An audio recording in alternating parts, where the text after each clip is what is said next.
Welcome to Ron's Amazing Stories, the podcast where every episode takes you on a journey through captivating tales, thrilling adventures, and unforgettable moments.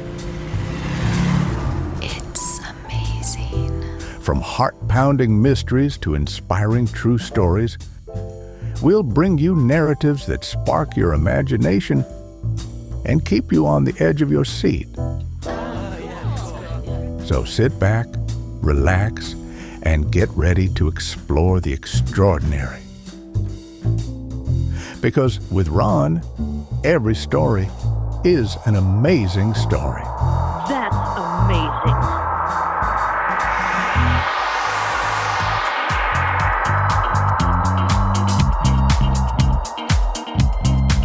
What's that you said? Hello and welcome to the podcast. I'm Ron and I'm so glad you decided to spend a little time with me today. This week we have a fascinating contrast of stories.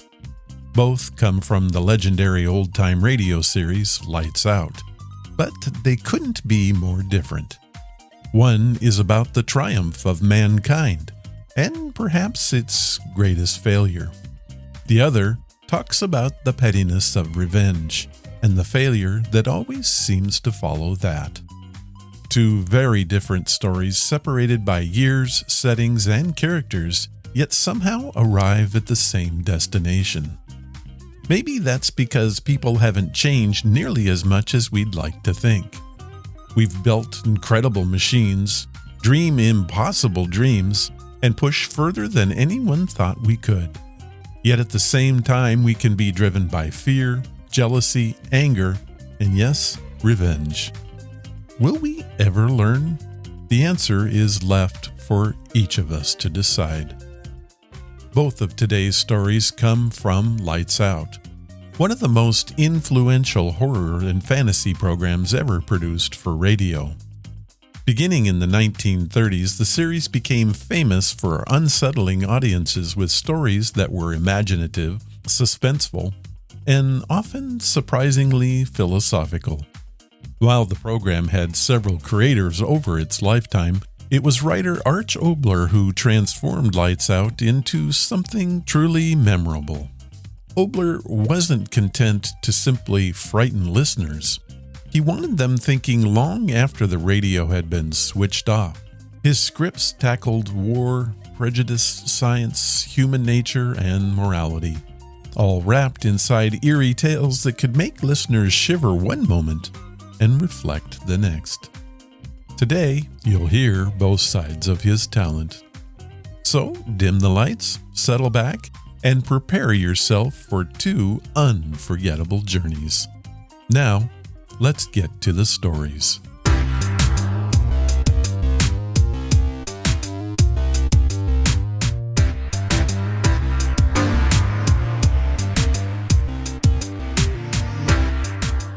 Our first story begins with what in 1945 seemed almost impossible.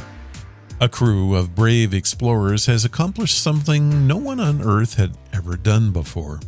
They've landed on the moon and were safely on their way home. Their names would surely be remembered forever.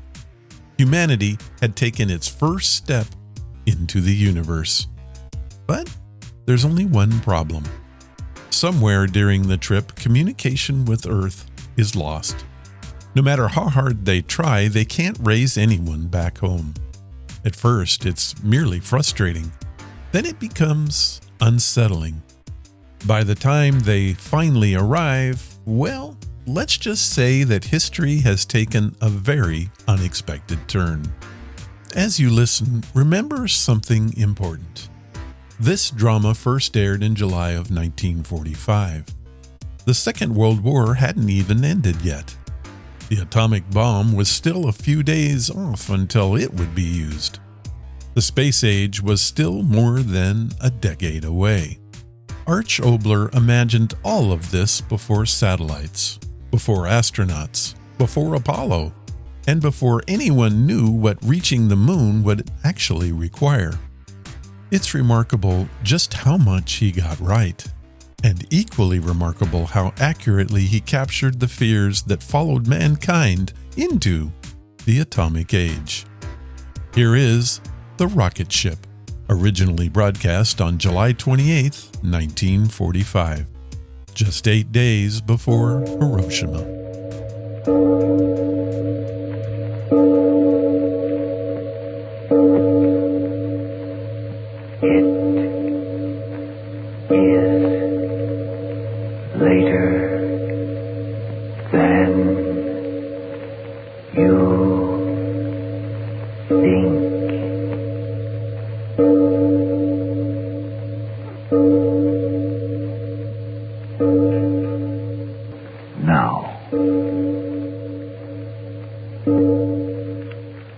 Prophecy is an easy thing, for rarely is the prophet brought to judgment. Tonight I bring you a false prophecy, a play set at this hour, yes, 1 minute after 10 Eastern Peacetime, but the years have moved onward to the number of 55. The place of our story is a great rocket speeding away from the moon. Yes, away, for the first trip to the moon has finally taken place, and a triumphant airship is now rapidly returning to the Mother Earth. Here, then, is a story about a tomorrow 55 years hence, September 20th in the year of our Lord 2000, on board a rocket ship. A play that is, I sincerely hope, a very false prophecy.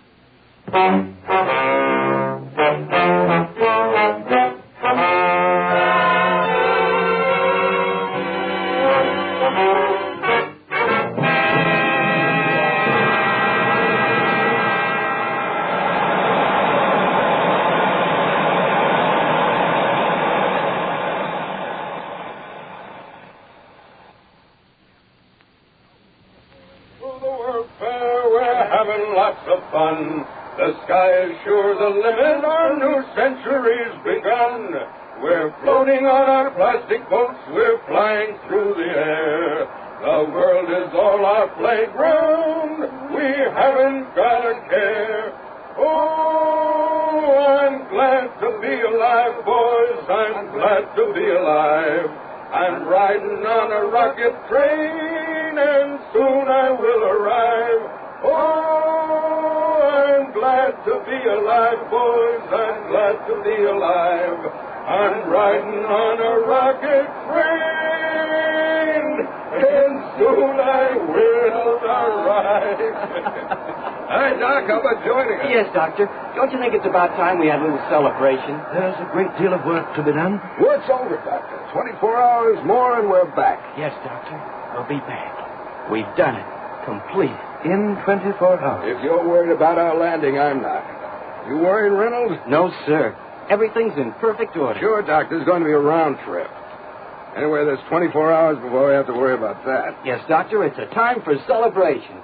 Oh, I'm glad to be alive, boys. I'm glad to be alive.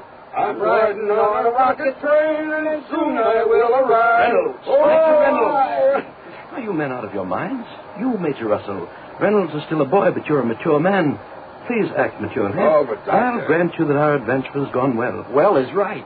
We've been to the moon. My congratulations, Reynolds. Thank you, Major, thank you. I'll put the medal on my other chest. Will you men listen to me? We're 48,000 miles from the Earth. And headed right for it. We're not there yet. Doc, pardon the expression, but you're a gloomy Joe. I am a realist. But, Doctor, the possibilities of anything going wrong are remote. Surely we're entitled to relax a little and relish the fact of what we've done. Yeah, we've done it, Doc. Even if we never get back, we've done it. We've been to the moon, and it'll always be there on the books. I'm not interested in becoming an historical fact, Major Russell. The data we've collected, that's my only interest. May I ask you and Reynolds to get back to your post? Oh, but everything's going like clockwork. Look at the gauges. But we are out of radio contact with the Earth. Yes, sir.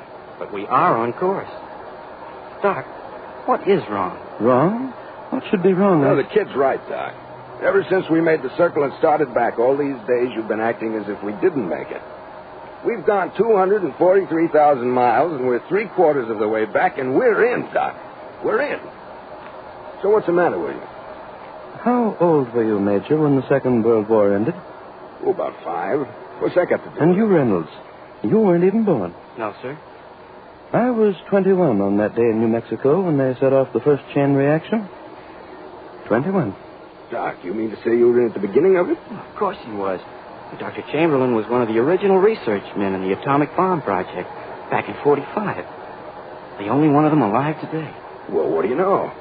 So that's why you wanted to make this trip, Doc. I mean, you... Yes, Major. You wanted it as a substitution for what you missed as a boy, the excitement and glory of war. Oh, now, Doc. It's true, and Reynolds here is young and idealistic, and the scientific wonder of it was what he wanted. And I was there at the birth of an era. Now atomic power is driving me into space, back to the Earth where it all began. And I'm thinking... Yeah, Doc? It's not pertinent to any of this. We've no time to discuss our emotions. There's work to be done.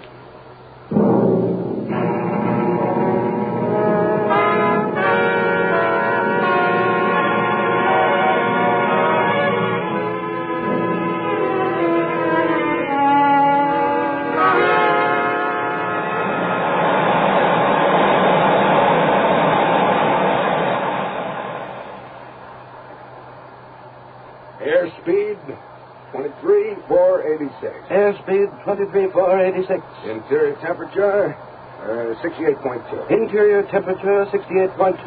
Well, that's it. Yes?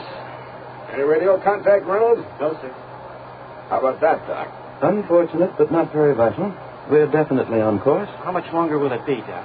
10 hours.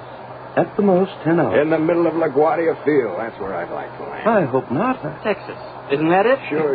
We'll hit the flats right on the nose. If the auxiliary jets work. They worked on the moon. They'll work on landing. We're the good luck boys, Doc. We can't miss.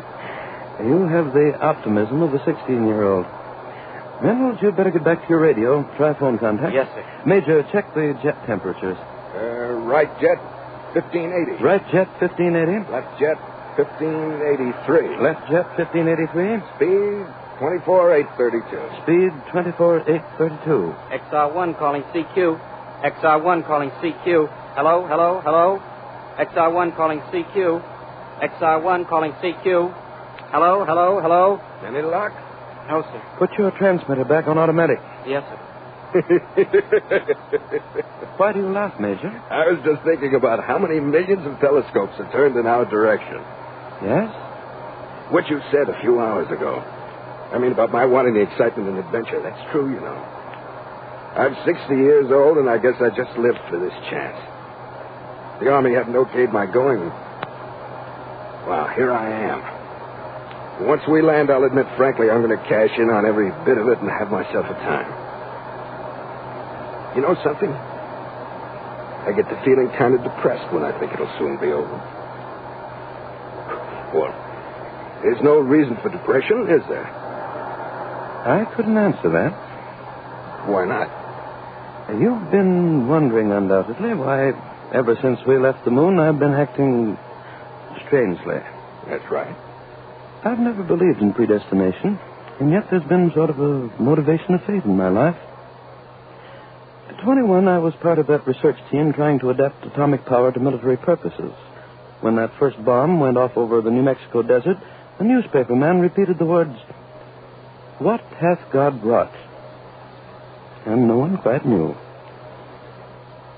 I'd been waiting 55 years for the answer. I think I found it a few hours ago on the moon. And it's an answer full of horror.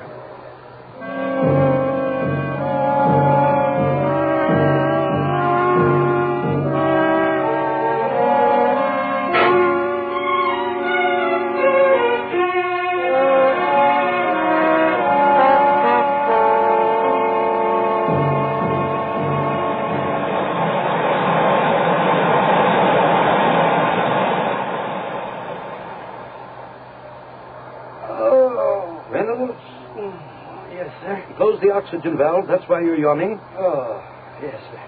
2 points? 2 points. Oh, the Major's sure sleeping. Yes. It's only a few more hours, isn't it? Yes? Will we have to put on our compression suits the way we did on the takeoff? Yes, of course. Doctor, may I ask you something? Yes? before, you spoke of finding an answer on the moon. And then you didn't say any more. Well, I've been thinking about it. I was wondering if it was something that the Major couldn't understand. And that's why you didn't speak of it further. And now you want to know? Yes, sir. I haven't lived anywhere as long as you two have, but my life has been built around atomic power. My dad, he was one of your men. Ever since I was a child, becoming a physicist like Dad was and you are and Dr. Oppenheimer and all the rest, that was it. Now, all of a sudden, the way you spoke before, as if all our research has been criminal. Do you mean that? Collision, radar. Get at it. What's the matter? What's the matter? Object approaching. Where? 15 degrees west. There it is. Meteorite. It's a meteorite.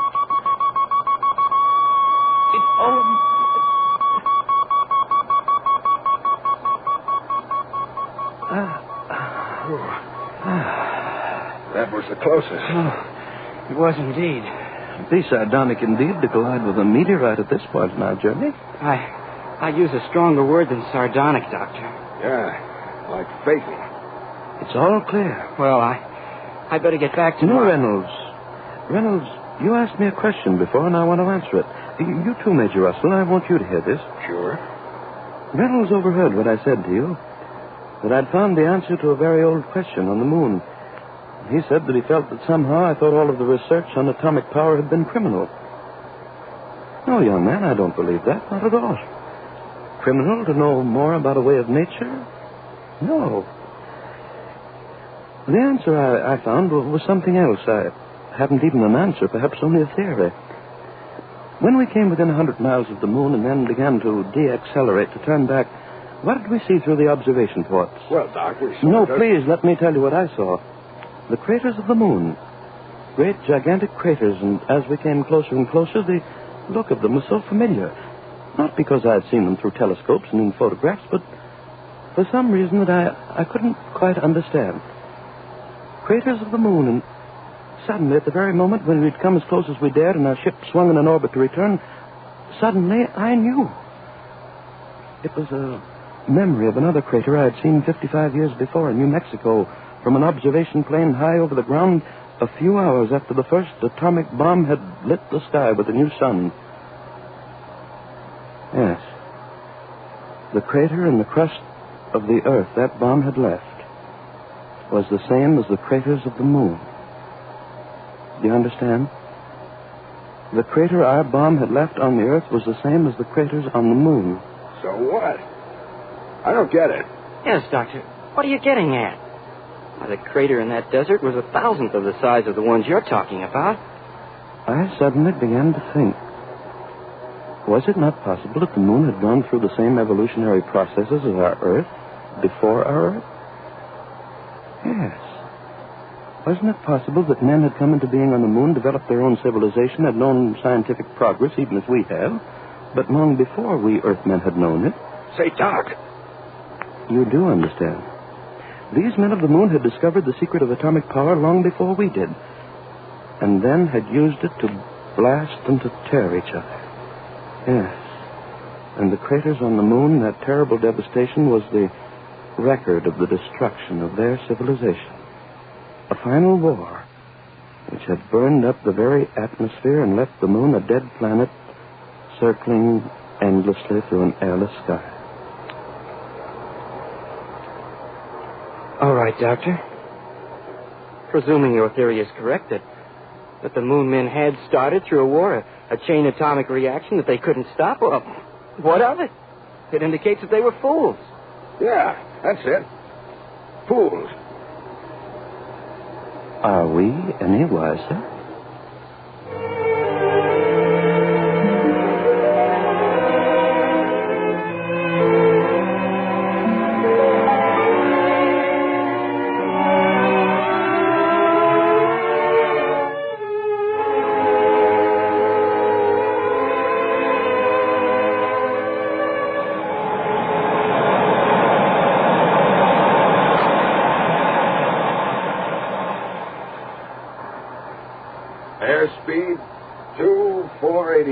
You'd better cut it down. Right, how much? About 15%.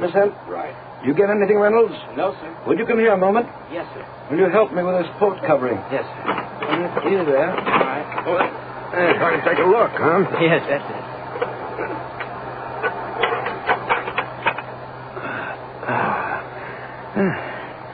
There she is. Mama Earth. Reynolds, the cameras? Yes, sir. How much should I run, Doctor? Put it on automatic exposure. Yes, sir. 6 more hours, eh, Doctor? Or less. Sure we haven't made a mistake and headed for Venus. What are you... That was just a bad joke, Doc. Oh, there's no two ways about it. The outline of the continents, we can't make any mistake about that being our home address. I wonder how much they can see of us. What are we, 6,000, 7,000 miles out? You know, this reminds me of the time about 25 years ago. The Army sent me up to 1,000 miles to take observation photographs. Well, you remember how the atomic reaction motors were then. We got up about 500 feet. Major. What? Look down. Look. What? Well, I don't see anything. Look, I tell you. Reynolds, come here. What's the matter? Something Well, wrong? the doctor says there's... Reynolds, look. Do you see? Yes. What is it? I see it, too. Bright lights going on and off. What's going on down there? Doctor, are they signaling us? Are they signaling? It's 6,000 miles. Why? Why should they? That's right. There's no such plan. Look at it. It is lights going on and off. But they're all from one area. Can you make out where? North America. Then they are signals. The candle in the window. Your own question. At 6,000 miles? Wait a minute. Are they explosions? Explosions? Major Doctor, is that it? Are they explosions? I don't know.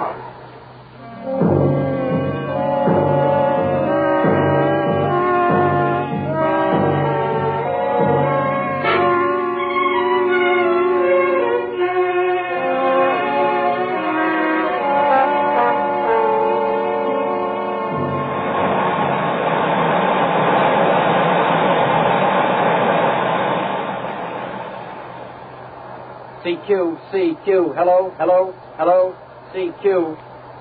Oh, I'm sorry, Doctor, I can't raise anyone. Doc, come here. Yes, but Look, the closer we get, they are explosions. 3 more hours, we'll know. I want to know now. Reynolds, what's the matter with you? Why can't you make radio contact? I'm doing everything I can. Major. Doc, what is... Craters. Look. Craters. Craters? At this altitude, you couldn't After possibly... each flash, I do see them. Okay, what does it mean? Well, what are you looking at me like that for? What does it mean? Dr. Major, something's coming through. Oh, well, about time. I can only hear it faintly. What?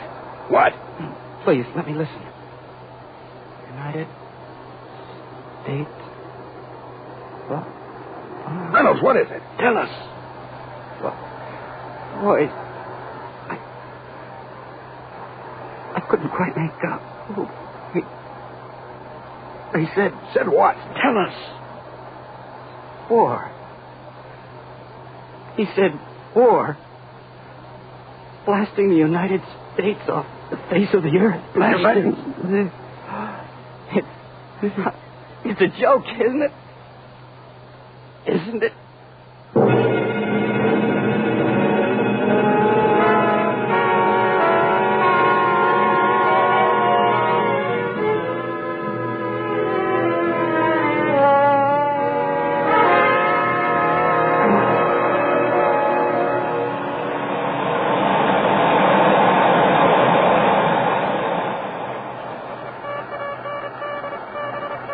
What are they sending now?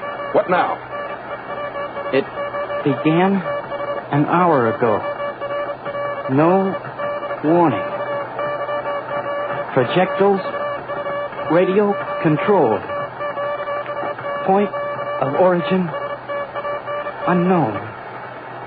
Oh, it stopped again, the transmission. It's enough. Where's the International Police Force? What's being done about it?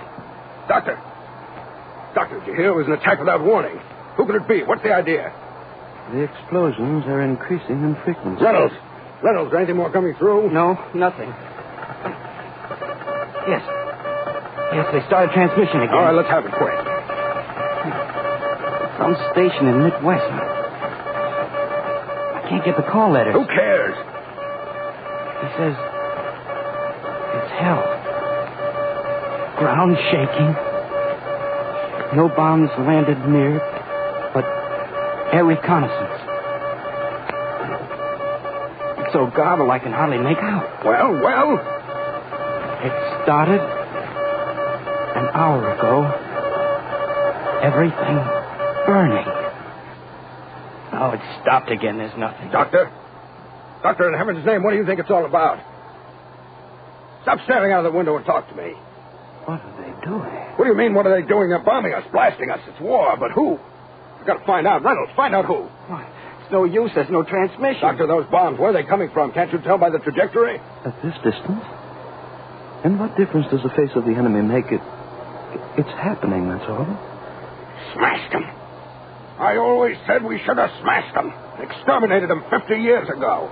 Oh, they were so peaceful for so many years. And the flashes are increasing in frequency. Reynolds, get on that radio. I'll try again. I've got to know who. The devils. We had agreements with everyone. The international devils, all of them. Call them devils. I don't even know who they are. Reynolds! You got anything? No, I don't. Doctor, faster. Let's get down there faster. Let's open it up. You know better than that. We're entering atmosphere. Increased speed, we'd burn up like a meteorite. But I'm an army man. All my life I've been coming trained. through. What? The bombs. Nothing can. I can hardly make it out. Keep at it. Panic. Paratroopers. Who? Last message from United States of... It's ended. There is no more.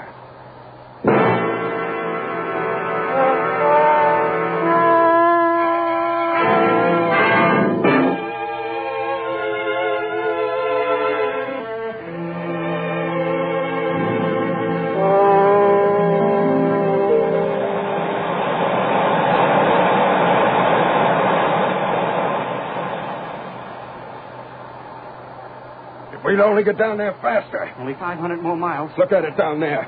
Our Air Force, protective measures. What happened to them? What happened? Doctor, why don't you say something? We'll just sit there for hours watching. This isn't a scientific experiment going on down there. They're blasting us to pieces. Us. Your atomic bomb, the great secret. Hold it over the world and have peace forever. You said that. Yes, you. I was a kid then. I heard you say it over the radio when they gave you a medal. Hold it over the world and have peace forever. Well, what do you got to say now? We had a wonderful 55 years. What? Everybody had a wonderful time. Reynolds, what's the matter with him? He's gone. No. Let him finish. First, we hung the criminals 55 years ago. And as soon as their bodies stopped swinging, we left the crowd and each went back to his own house and shut the door. You said the peace would hold forever. I said it because I thought that when the secret was put away, the people of the world would remember the terror. I said to myself, surely now that they've seen the possibility of the disintegration of their Earth, they'll be drawn together once again into the family of men as it must have been in the beginning. I forgot what years could do. I forgot how quickly forgetfulness comes. I forgot that in only a few years, Hiroshima and Nagasaki would be only yesterday's sensations for a nation eager for sensations for today. You keep asking me who's sending those bombs against us. Who? I tell you we're sending them against ourselves. Yes. Because had we made our way of life something more than a confused dream of shiny machines and happy endings, those bombs of hatred and revenge would not be flying at us. I said the peace would hold forever because I thought that out of that war at last men had learned that there was no defense against hatred and revenge, but the defense of education for the unity of people. It was a race, gentlemen, against time. And we wasted our last 55 years running backwards on a track of chromium and plastics. And so we've lost. Forever. No. We've never lost. Look, The blasts are increasing in frequency. There's nothing left. Nothing. We'll start someplace else. We'll build... Doctor, look. The color of the blast. Oh, dear God. What? What? Doctor, it's nitrogen, isn't it? Nitrogen? What? The fools, the everlasting fools I warned. The blast. More and more. They started something they couldn't end. The color of the blast, they've set off hydrogen atoms. I don't know what you... We used uranium, plutonium, and when the initial blast was over, that was all. But hydrogen, that's part of life. One reaction sets off the other like setting off an endless chain until... Look down there. Blast. Faster and faster. They're spreading. The fools. God help the fools. God help the fools.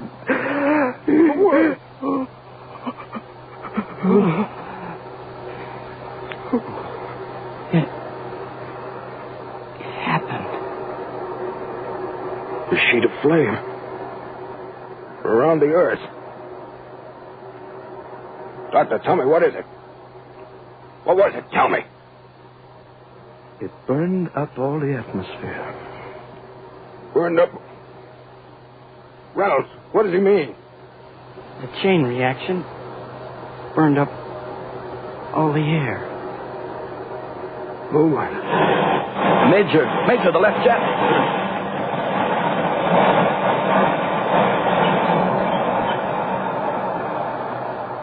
It's all right. It's all right. All right. Where are we going? Can we go down there? There's no air, no life. The moon, the earth, the same. How much fuel? There's the gauge. 2, 3 hours? Yes. Yes, I think that's right. Isn't it, Major? Yeah. What do we do? You ask that question now? The Major no longer asks it. Do you know the answer, Major? Sure. We'll circle around. Then we'll crash. No.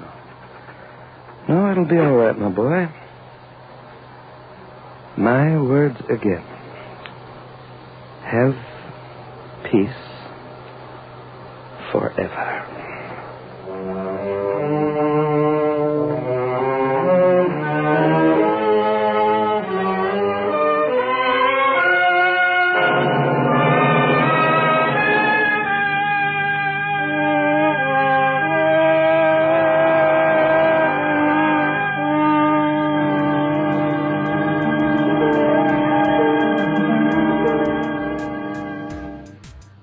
Well, that's a difficult ending to shake.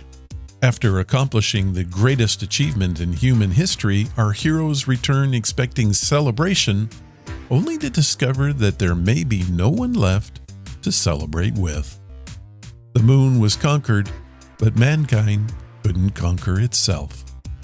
It's a sobering reminder that our greatest enemy has often been us. Our second story scales everything down. Instead of rockets and the fate of civilization, we begin with something much more ordinary: jealousy.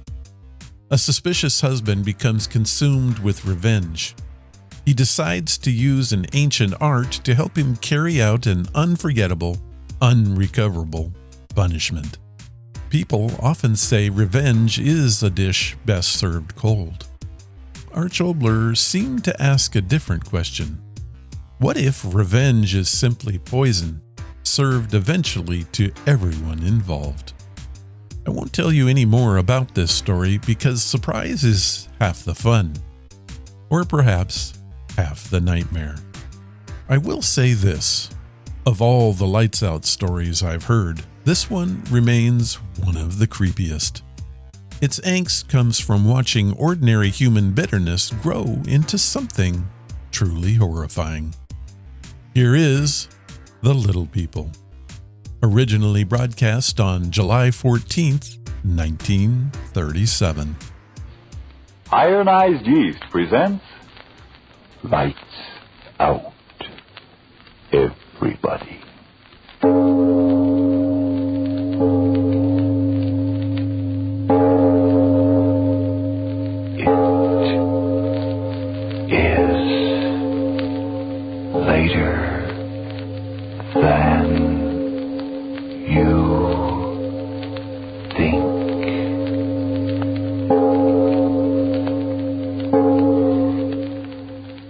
Lights Out brings you stories of the supernatural and the supernormal, dramatizing the fantasies and the mysteries of the unknown. We tell you this frankly, so if you wish to avoid the excitement and tension of these imaginative plays, we urge you calmly, but sincerely, to turn off your radio now.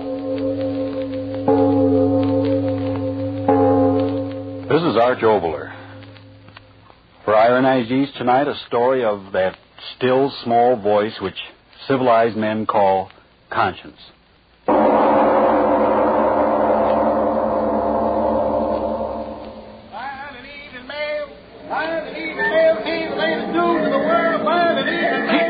Keep moving along, ladies and gentlemen. Keep moving. There ain't no light from here. Keep moving. Hey, officer, what's going on in the hall? What's the bloomin' attraction? Read the signs, my man. Read the signs. Huh? Oh.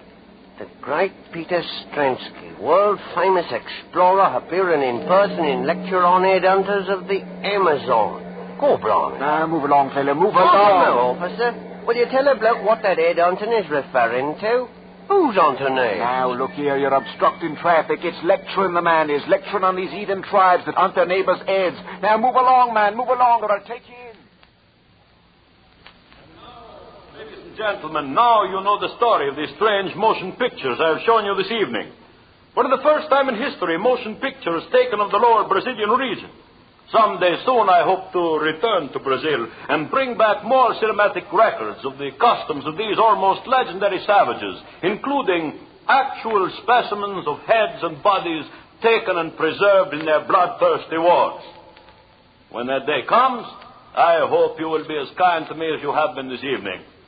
And so, good night until we meet again. Excellent lecture, Stransky. Excellent. Yes, it went very well indeed. Complete sellout. That headhunting theme meant excellent publicity in all the papers, you know. Yes, of course. Now, if you'll pardon me, my wife... Oh, but my dear Stransky, autograph. They paid to listen to my lecturing and see my motion pictures, not to get my autograph. I'm sorry, my wife, she will be waiting. Come, don't worry about her. She's well taken care of. Eh? What are you talking about? I just passed her backstage, and she had a handsome young gentleman having quite a tete-a-tete, don't you know? You will pardon me. John. Oh, come now, Ellen, you must do it. Oh, but John, that's ridiculous. Who ever heard of such a silly thing? I did, and that's why I'm telling it to you. Well, I won't listen to another word. I really won't. Oh, yes, you will. No, I won't. If I might be so bold as to interrupt. Oh, Peter, it's you. I'm sorry to interrupt your most interesting conversation, my dear wife, but we must go. But, Peter, Come, I said. The automobile is waiting. But Very well, Peter. Good night, John. Good night, Ellen. Come. Get into the car, Ellen.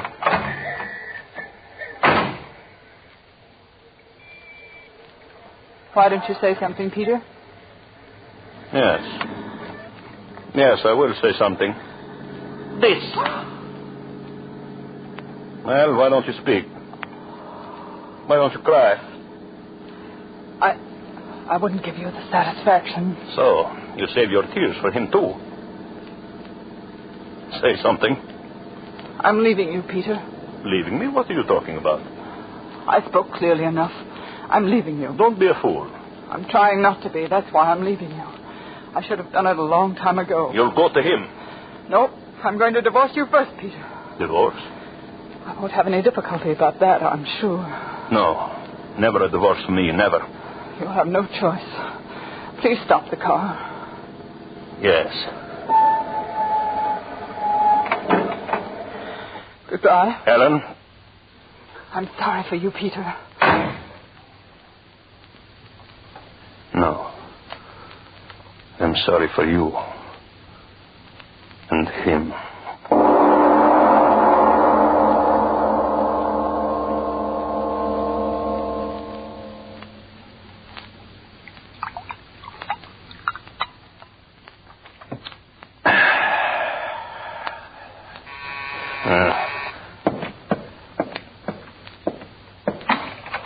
Well, come in, Ellen. Come in. And you too, young man. What do you want of us, Peter? It was very kind of you two to come here and join me tonight. You said it was important, Strensky. What is it? Oh, have a chair. Sit down. There is no hurry. Well, John and I, we're on our way to the theater. If you don't mind, Peter, tell us what you want.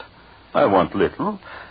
We have come to what the novelist would call the parting of the ways. As civilized human beings, we sit down. I, the husband, you, the wife, and you, young man, the, shall I say, favored one, to discuss our welfare. I'm sorry it worked out this way, Peter. It is life. Perhaps the fault was largely mine. I was not a very good husband. You're acting very decently about all this, Mr. Strinsky. All I can say is I love Ellen very much. And you love him, Ellen? Yes, Peter. If we could arrange matters quickly, I mean the divorce and all that sort of thing. Of course. I just said we are together like civilized human beings. And now, if you will excuse me, I will close the door. The servants, you know. He's acting surprisingly well about it all, Ellen. I'm not so sure, John. So, now what I have to say, I say in complete privacy. Peter, just why did you want John and me here? Yes. We should come to the point. You and I, Ellen, I suppose there is no use talking about us anymore. Is there? No. So, all right, I will be a gentleman. I will withdraw as gracefully as my clumsy self will permit. First, then, we will sign the papers. Papers? I want you to waive dower rights. Oh, just as you wish. Excellent. So here is the legal form as drawn up by my solicitor. I assure you it's quite in order. You will sign first, young man. Me? Yes, as a witness, you understand? Oh, very well. My pen. No. Use this one, please. Here. Oh, I'm sorry. Oh, John, what's the matter? Oh, nothing. Just a scratch, the pen point. Oh, I'm so clumsy. John, Oh, it's nothing, really. See, the pen point hardly broke the skin. Yes, but it did break the skin. Oh, yes, John. You see a drop of blood. Oh, it's nothing at all. Just a scratch. Unimportant. Why did you laugh like that, Peter? He said unimportant, and yet it is the most important scratch your young man has ever known. How's that? What do you mean, Peter? What's wrong? You feel something, John? What? A constriction between the eyes, perhaps, Peter. or maybe a strange pounding of the heart. Peter, or what have you done? perhaps, John, your vision blurs. You hear strange sounds in your ears. A great lover? Peter, answer me. What have you done? John, are you all right? Tell me, are you all right? I don't know. My head, it's so strange. I John, what think is I'll it? sit down. Peter, what's wrong with him? What's wrong? John, what do your lips... You cannot speak, can you, John? If you open your mouth, the words will be your last. A great lover? Peter, tell me. Tell me, have you done something to him? Have you? John, look at me, darling. Speak to me. Tell me what's the matter. Yes. John. Yes, speak, John. Ellen, John! Peter, help me. He's fallen. Peter, help me. Help me. Help you? But, John, look at him. Look at him. He's ill, dying. Doctor, get a doctor. Not a doctor, my little wife. Doctors cannot restore even great lovers after the poison of Baracata has entered the veins. Poison. That pen. That scratch. Ellen, you must... So, the thought of your lover's death draws the blood from your head and you faint, my little wife? When you awaken, you will wish that you died with him.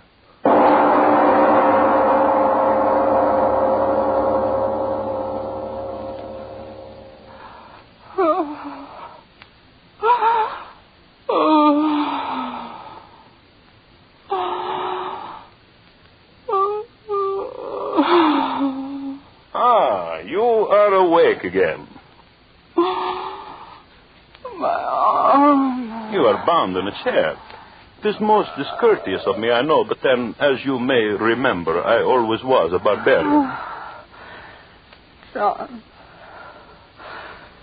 You will keep your voice down. John. You've got to tell me. Where is he? Why am I down here? John's not dead. He can't be dead. There on that table. Under the sheet. Not John. Yes, John. John. You've killed him. Let me loose. Let me go to him. Stop that. John. Stop making that noise, you mad woman. Stop it. Stop it, I say. All right, I'll stop you then. I'll stop you. All right. There, my little wife, scream, yell, rave all you want. This gag over your mouth served its purpose well. Go on. Go on. You amuse me.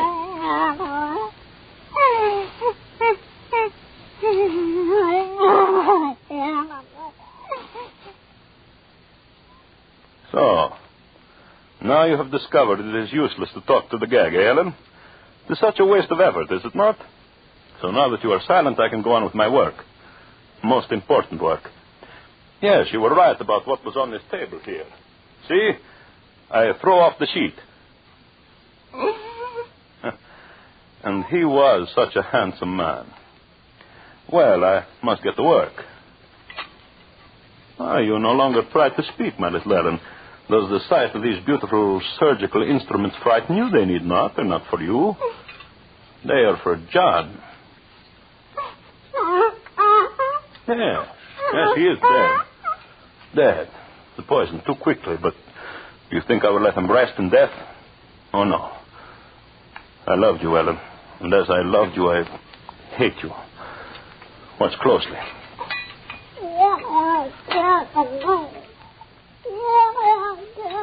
What? I'm sorry, I cannot understand you.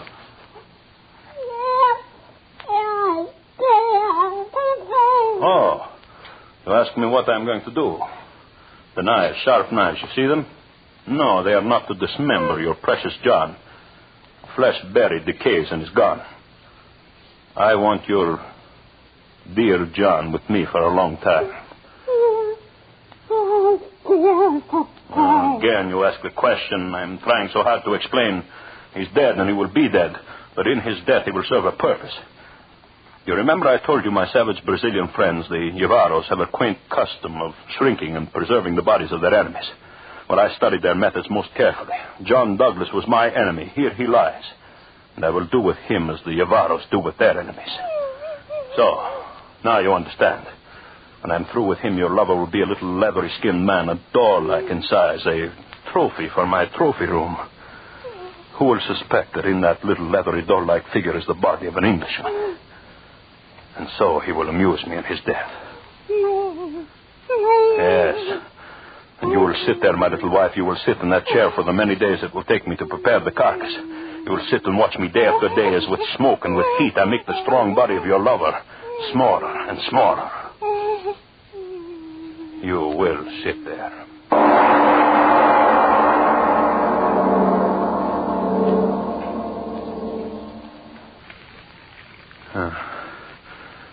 Fire is warm. Hell, warm, so very warm. The air filled with smoke. The dry, swirling smoke. See how it coils around him. At first, how often you cried out when I talked like this, but now you are silent. Weeks. How many weeks has it been? 4, 5, 6? It used to take my savage friends 10 weeks to dry and cure the bodies of their enemies. 10 weeks. And I have done it in 5. Look at him. 6 foot strong and broad he was, but now a doll in size, a small brown doll.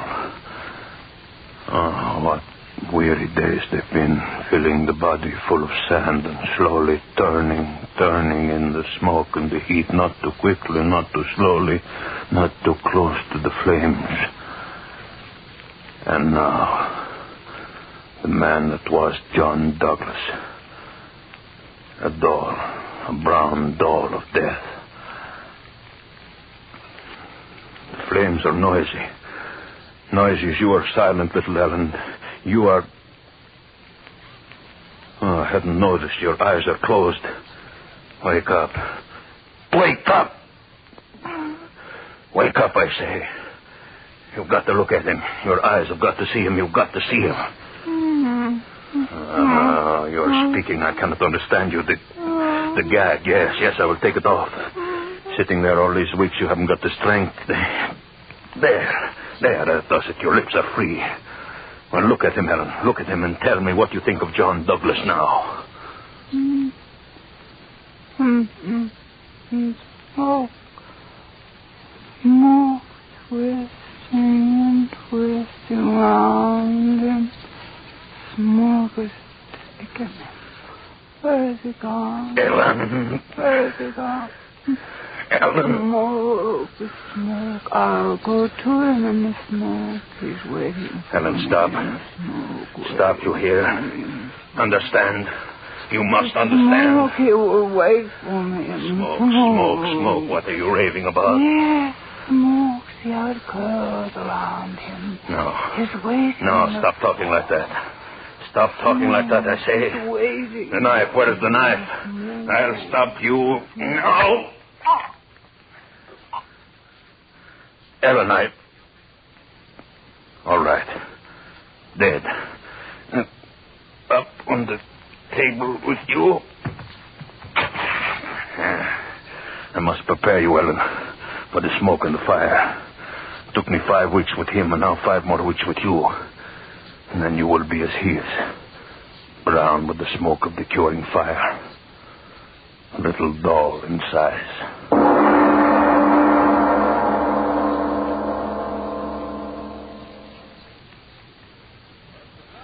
The Kayans of Borneo and the Celebes are not the only savage tribes which indulged in this most curious pastime of collecting human heads as trophies. In my travels in far-off places, I have come across at least 20 other races who participate in this strange custom. Let's get out of here, Mamie. What remains as dry as dust. Oh, but who cares about headhunting men and the likes of that? Let's get out of here and go to a cinema. Quiet. All right. And they went raiding and killing their enemies, generally in nocturnal surprises. These savages severed the heads of the dead and returned with them to their villages. Members of the tribe believe their rank in the next world depends upon the number of heads secured. But, unquestionably, the most curious custom is found among the Yavaros of South America, who not only sever the heads of their enemies, but also are known to shrink the bodies of the dead until they are small, almost doll-like in size. These bodies are kept in the large huts and treasured highly. And now, ladies and gentlemen, I have a surprise for you. In my recent trip to South America and my visit to the Yavaros, at great personal risk, I was able to procure 2 of the macabre specimens. Yes, I have here in this trunk the shrunken bodies of 2 full-sized human beings. That is, at one time they were full-size, but now they are the size of large dolls. A man and a woman, ladies and gentlemen, perfectly preserved. The only specimens of their kind in existence outside of the sultry jungles of South America. Never before have they been seen or displayed upon the lecture platform, but tonight I am going to show them to you. And now you make your public debut, my 2 beauties.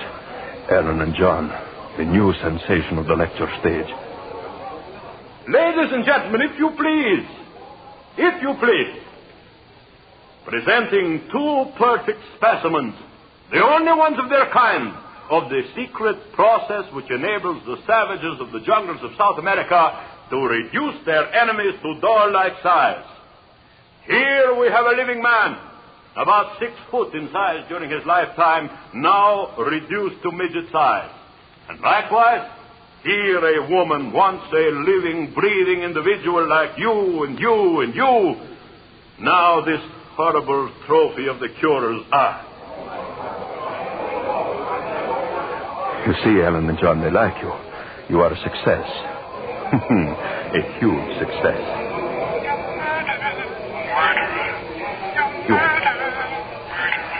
You're talking. No, you cannot talk. Dad, you cannot talk. No, you cannot talk. You're dead. You're both of you dead. Stop talking. Stop.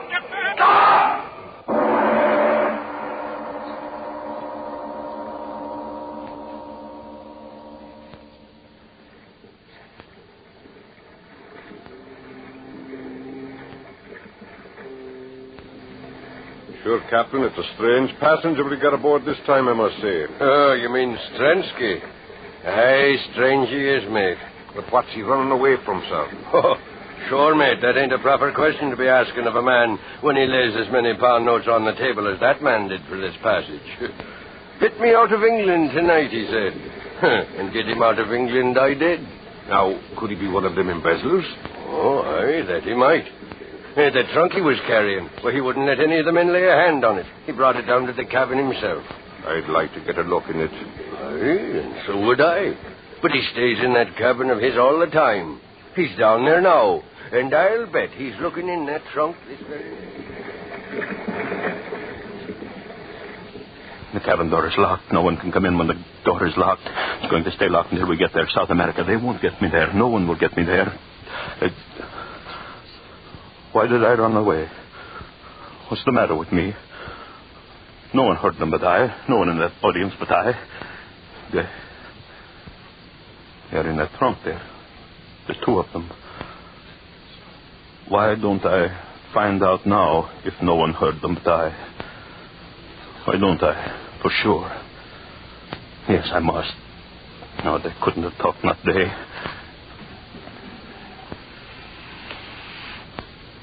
The two of you lying there. You didn't talk, did you? No. No, of course you didn't. You're dead. You're more than dead. Hollow flesh shrunk by the smoke of heat until you're smoky little dolls. Alan and John, I'm free of you forever. Forever. You, Alan. Thing that was Alan. Why don't you say something? Again. I heard you again, the two of you. I heard you. No. Stop it. Stop it. Stop it. Stop it, you little things. You can't speak. You're dead, burned in the flames. Stop it. All right, I'll stop you. I'll stop you. Into the sea. I'll throw you into the sea. Come, you and you. I've got you in my hands. I'll throw you into the sea. First you, Ellen. Into the water. There. And now you, John. Into the sea. The sea will stop that tongue of yours. There. Now I'm through with you. Through with you. The water will stop your mouths. It stopped it. I'm free of you forever. The two of you forever. Huh? What's the matter? What's the matter? The matter? Oh, what do you mean, Captain? Nothing's the matter. Oh, I thought I saw you throw something in the water. In fact, I'm sure of it. Oh, just some old things. Yes, that's it. Some old things I didn't want. Oh, I see. Well, as long as everything's all right. Yes. Everything's all right. No. It's a weird night, isn't it? Weird? Why do you say that, man? Yeah, it's so dark. No moon, not a star in the sky. It's like we were sailing at the black of a tomb without even candlelight to lead us. You know, if I was a superstitious... What in the devil's name is that? What? What are you talking about? There, to starboard, see? Two lights. Take it, what lights are those? They're coming closer. Our ship lights? No, that can't be. Why, I've sailed these waters for 15 years. It's they. What? The two of them, their faces, see them gleaming faces. Ellen, John, get back. Back to the water. I threw you in. Back. Prensky, what's come over you? Back. Stop bleeding over the rain. You'll fall in, man. Look out!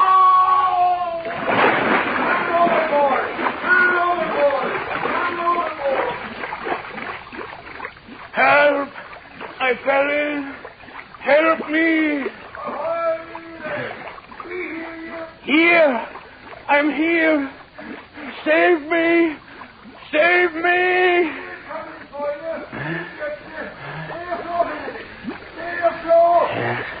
Yes, I'll stay afloat. They'll save me. I won't die. I won't. They'll save me. No, Peter. Huh? Take his other arm, Evan. I have his leg. No. Let go of me. Let go. Come, Strensky. Going up. No. Stop. Ellen, John, the two of you, stop. You're pulling me under. Drowning me. Drowning me.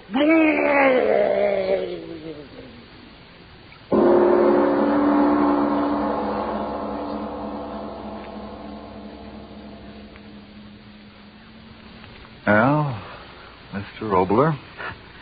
Well, Mr. Martin, what are you looking for tonight? Rationalization, morals? For, of course, the moral of tonight's story is a healthy and a hopeful one. That evil is its own undoing.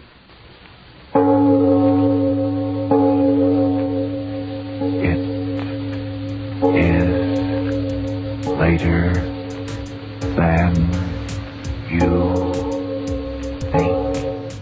Well, that's enough nightmare fuel to last the week. If you just looked around the room to make sure nothing tiny is crawling towards you, don't worry, I did it too. Looking back, it's interesting how closely these two stories fit together. One tells us that mankind can reach the moon, yet destroy itself. The other tells us that one person's jealousy can unleash horrors far beyond anything they intended. One deals with nations, the other with individuals. But both remind us that intelligence without wisdom can be incredibly dangerous. Arch Oboler understood that real monsters aren't aliens or ghosts or mysterious creatures hiding in the shadows. More often than not, they're us. And if today's episode felt a little heavier than usual, well, I owe you an apology. These aren't exactly cheerful bedtime stories. So next week, we'll lighten things up a bit. Probably. Unless I accidentally find another cheerful old-time radio drama about existential dread, psychological horror, and civilization collapsing. You know, the feel-good classics. As dark as today's stories may be, I'd like to leave you with something hopeful. In 1945, reaching the moon was nothing more than an incredible dream. 24 years later, people actually stood there. Humanity accomplished something that once seemed impossible. And here's the part that I like best. When those astronauts came home, the Earth was still here. No global apocalypse, no lonely return to a burning world. Just millions of people watching, cheering, and celebrating one of humanity's greatest achievements together. Maybe that's the lesson. We have an amazing capacity to imagine terrible futures, but we also have an equally amazing ability to choose better ones. Here's hoping we continue to choose wisely. Thank you, as always, for listening, for sharing the podcast with your friends, and being part of this wonderful community. I truly appreciate every one of you. Until next time, I'm Ron, and this has been Ron's Amazing Stories. Stay amazing.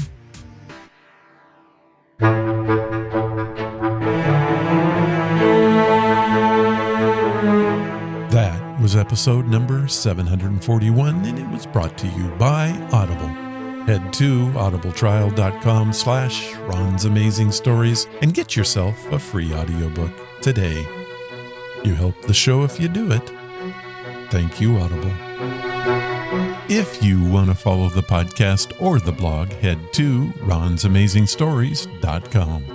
There you will find any of the links that I mentioned and how to contact us. Do you want to help the show? The best thing you can do is to tell your friends all about us and leave reviews and comments wherever you listen. Clicking that follow or like button helps us grow. Thank you for listening, and I hope you come again to find out what are Ron's Amazing Stories.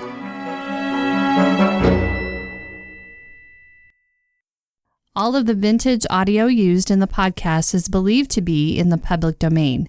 Ron's Amazing Stories does not own the rights to any of the old-time radio used here. If you hold the rights to any of the shows played, please contact us immediately at ronsamazingstories.com.